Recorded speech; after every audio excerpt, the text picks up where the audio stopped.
Can you hear me? Yep, super. Okay, so I gave an Ignite talk a while ago about some words and their meaning and managed to put a whole load of people off their salads for the rest of their lives. I'm going to try not to do that tonight, but I'm going to return to the subject of language and the evolution and history of the English language. And in order to do that, we need to look at the evolution and history of human language, which takes us back to a period of somewhere between 2.5 million years ago and 100,000 years ago. This should have changed by now. See, I was looking at that, and that's not moving.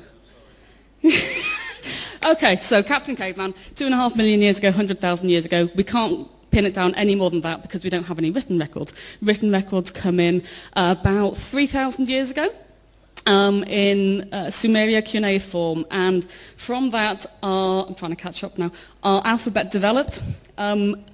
When we had the Latin alphabet finally developed was about the same time we had Proto-English, which was all the languages which developed from the Picts and the Celts and the Vikings. The first Old English language came in about the 5th century AD, and it hung around for quite a long time. We got sort of Old English literacy in about 7th century AD, and it lasted until about 1066 when we had our 300-year enforced love affair with French. It was basically the rulers all spoke French because they all were French. The rest of us spoke English, and so we had the first class divide in language until we had a bit of a falling out called the 100 Years' War, where the ruling classes stopped speaking French and started speaking kind of a Latinate version of English. And there was a lot of diversity amongst language across the country. We also had at this period the start of what's called the Great Vowel Shift. For reasons which we still don't really understand, we started pronouncing vowels slightly differently all across the country and different places and different rates. The main problem with this was it coincided with the introduction of the printing press. So as the way we spoke and the way we pronounced words was changing, we were actually fixing the way we spelt words, which is why if you've ever wondered why it's so really horrible to spell in English, it's because of the Great Vowel Shift. Of course, when we have the printed word, you get a great explosion of written vocabulary.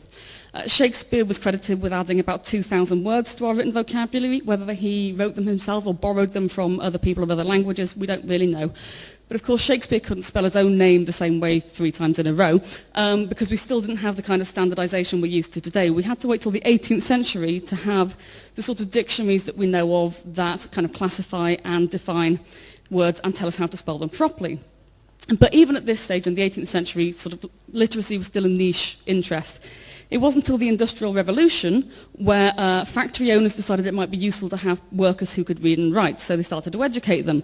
And of course, whenever you start to educate the workers, the people at the top of society start freaking out.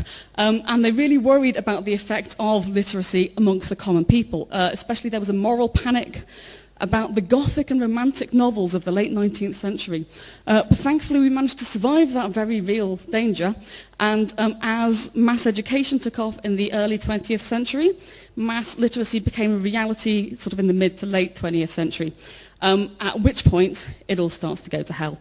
In 1972, the Queen's English Society started to defend our decent language. They've had to deal with management speak, which, as we all know, is the fine art of saying as little as you can, but using as many words as possible. Then we have mobile phones, and mobile phones bring us text speak.